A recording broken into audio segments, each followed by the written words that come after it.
আর আমার আল্লাহ হইলা মাফ করনেওয়ালা, রহম করনেওয়ালা। ও বন্দা, তোমার জীবনের মাঝে গুনাহ আছে। ও বন্দা, আজ তুমি চাইয়া দেখো মালিক আর বাচ্চা কি কত গুনাহ করছে রে যুবক। গুনার কোনো সীমা নাই, চলার পথে গুনাহ, হাঁটার পথে গুনাহ। তোমার জীবন তাকাইয়া দেখো কেমন আমল করছো। যে আমল করছো, আমল থেকে বেশি গুনাহ করছো। ও যুবক, তোমার জীবনটার দিকে তাকাও। সেই জীবন নিয়ে চলতে ফিরতে হাঁটতে ফিরতে খালি গুনাহ করছো রে যুবক। জীবনের গুনার কোনো সীমা নাই। এই পর্দা নিশি মা বোনেরা, একটা বার ভাববে দেখো জীবনটা তো কাটাই নিলাই। আওলাদ যখন আল্লাহ দান করছেন, আওলাদ যখন নিয়ে সুন্দর মতে জীবন কাটাও। কিন্তু মা ও মহিলারা শুনে নেও, জীবন তো কাটাইতেছো কিন্তু আমার আল্লাহর হুকুম মতো, আমার আল্লাহর বিধান মতো জিন্দেগি কাটাও।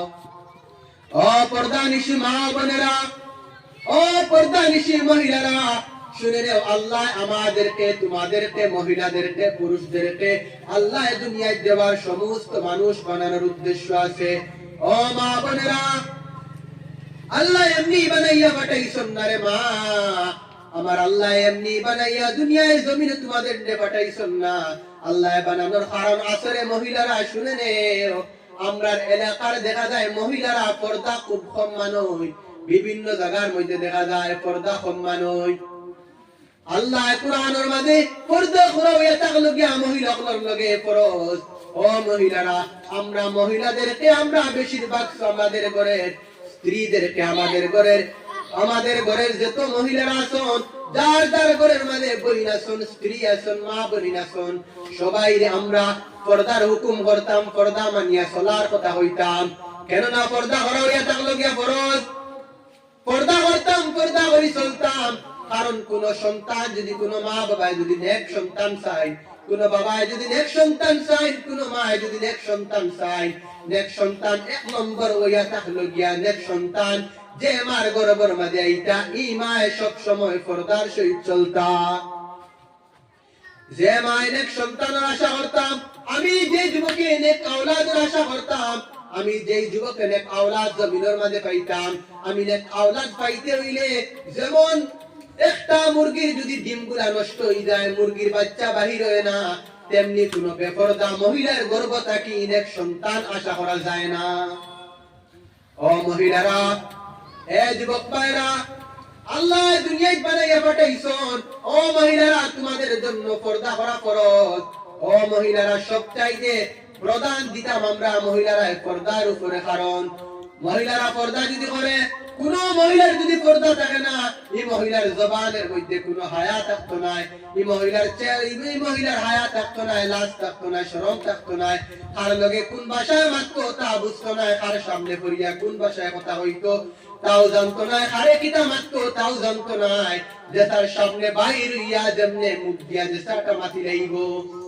আর যদি কোন মা বোনিতে যদি পর্দা মানিয়া চলেন, কোন মহিলায় যদি পর্দা মানিয়া চলেন, যে তার সামনে জবান দিয়া যে কোনো মাত মাততাম নাই, যে তার সামনে যে কোনো সময় যে কোনো কথাবার্তা করতাম নাই। কারণ এক নম্বরে আমরা সবাই নেক আওলাদ চাই। জমিনের মাঝে এমন কোন মানুষ নাই, জমিনের মাঝে এমন কোন বান্দা বান্দি নাই বলে নেক আওলাদ চাই না, নেক আওলাদ চাই না, এমন কোন মা বাবাও নাই। সবাই আমরা নেক আওলাদ চাই, সবাই আমরা নেক আওলাদ চাই। কেমনে চাই? ও আল্লাহর বান্দা, তুমি জানিয়ে রাখো, নেক আওলাদ যদি পাইতে চাও, নেক আওলাদ যদি জমিনে চাইতে চাও, সর্বপ্রথম তোমার যে স্ত্রী, তুমি একজন বিবাহ স্ত্রী করিয়া ঘরের মাঝে আনবাই। তোমার স্ত্রী যারে বানাইবাই, দিনদারি স্ত্রী বানাইবাই। তুমি যে স্ত্রী বিবাহ করবাই, দিনদারিনী স্ত্রীকে বিবাহ করবাই, এই স্ত্রী কোরআন পড়া জানেনি দেখবাই। আমরার বর্তমান যুগ যে মহিলা পাত্রী দেখা যাইবা, পাত্রী দেখা যাইতে সময় যে হুকুমাতে যে দায়িত্ব, সে মানুষ না গিয়া দেখবাই বনির জামাই সকল যাইবা, আর একটা আউট মানুষ সকল যাইবা পাত্রী দেখার। ও বাবা, ও যুবক ভাইয়ান, আমরা বিবাহের মাঝে যদি বিবাহ এক নম্বরে পাত্রী দেখার যে দায়িত্ব, যাইতো এই যে যাইতো যে বিবাহ করতে এক নম্বরে যে যুবকে বিবাহ করতা, ওই যুবকে পাত্রী দেখায় শরীয়তে হুকুম আছে। আমরা যদি শরীয়তের মাঝে কোন যুবকে যদি বিবাহ করতে চায়, এক নম্বরে যে যুবকে বিবাহ করতে এই যুবকে যে পাত্রী বিবাহ করতে এই পাত্রীর দিনদারিনী, ইসলামের আইন মানিয়া চলননি, পর্দাশীলনি, এইটুকু খবর নিতা। আর এই মহিলাটা পর্দাশীলনি, এই মহিলাটা দিনদারিনী, তা আমরা দেখতাম আমরা জবানাত এখন বর্তমানে চলের বর্তমান সমাজের মাঝে এক নম্বর বিবাহ দেখার মাঝে গিয়া দেখমু এই পরিবারের মাঝে ধন সম্পদ আসেনি, ইটা মাল কেমন দিবা বিবাহের মাঝে তা আমরা দেখি না।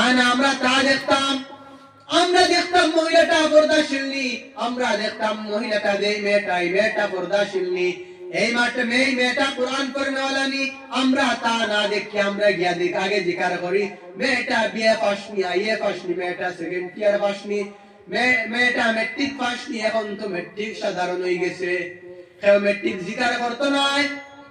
এইভাবে আমরা মহিলাদেরকে বিবাহ করার জন্য আমরা এইটুকু দেখি। আল্লাহ রাসূল ফরমায়, ও যুবক তুমি কোন মহিলারে যদি বিবাহ করতে চাও, মহিলাটার 60টা গুণ দেখো, 60টা গুণ আসেনি, 60টা গুণ দেখিয়া বিবাহ করতে হয়। ও যুবক তুমি 60টা গুণ দেখো, 60টা গুণের মাঝে আল্লাহ রাসূল কইন সবচাইতে প্রধান হইয়া থাকলো গিয়া এই মেয়েটা দিনদারনি, পর্দাশীলনি, এটাই তুমি তেন প্রধান দেও।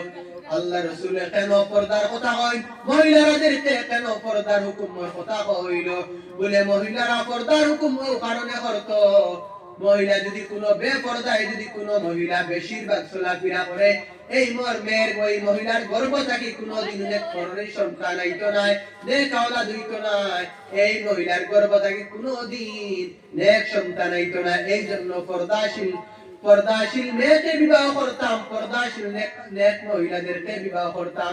বলে কেমন করে জানতাম এই মহিলাটা নেককারিনী, এই মহিলাটা নেককারিনী কেমনে জানতাম? আশপাশের মধ্যে গিয়া খবর লও এই মেয়েটা কেমন পর্দাশীল চলে। আমরা সমাজের মাঝে গিয়া আগে প্রধান দেই কোনটা, বলে এই মেয়েটা দেখছি কলেজে যায়, এই মেয়েটা দেখছি উন্না সারা কলেজের মাঝে চলে। ও মহিলারা শুনে নে, আমাদের মহিলাদেরকে শিক্ষার যোগ্যতা দরকার আছে, শিক্ষা দরকার আছে, আমরা মা বরিদ্র শিক্ষার দরকার আছে। হ্যাঁ মহিলারা শিক্ষার মাঝে যাইতো, কলেজের মাঝে যাইতো, আমার বন্ধু যাইতো, আপনার বন্ধু কলেজের মাঝে যাইতো, কারণ মহিলাদের জন্য শিক্ষার দরকার আছে। আমরা মনে করি মহিলারা বিবাহের পর খালি ডেক মাস্টারি করছে, এটাই মহিলাদের জন্য না। মহিলারা যেমনি মহিলারা শুধু কেন গরের কাম করতো, আমরা একগুলো মানুষ হলে মনে করি মহিলারা করিয়া কিতা করতা, হোক গিয়া ঘরের মাঝে রান্না বাড়া করতা, হোক গিয়া ঘরের মাঝে ডেক মাস্টারি করতা, আমরা মনে করি মহিলাদেরকে পড়াইয়া কিতা করতাম।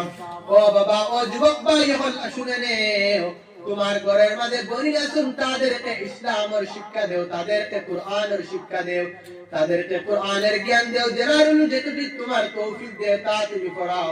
শুধু তাই না, আল্লাহর রাসূল সাল্লাল্লাহু আলাইহি ওয়াসাল্লাম ফরমায়, যদি কোন আল্লাহর বান্দা এবং বন্দে যদি ঘরের মাঝে যদি নেক সন্তান চায়, সর্বপ্রথম সবচাইতে মায়ের অবদানটা বেশি থাকবো, সবচাইতে বেশি যার অবদান, সবচাইতে বেশি অবদানটা থাকবো মার অবদানটা বেশি থাকবো। কারণ যেই মা পর্দাশীল, যেই মা কোরআন পড়নেওয়ালা, পর্দা মাননেওয়ালা, এই মার গর্ভ থাকি নেক সন্তান আল্লাহ দিবা। আর বেশি বেশি আল্লাহর কাছে দোয়া চাইতাম, ও আল্লাহ জমিনের মাঝে একটা নেক আওলাদ দান ফরমাও।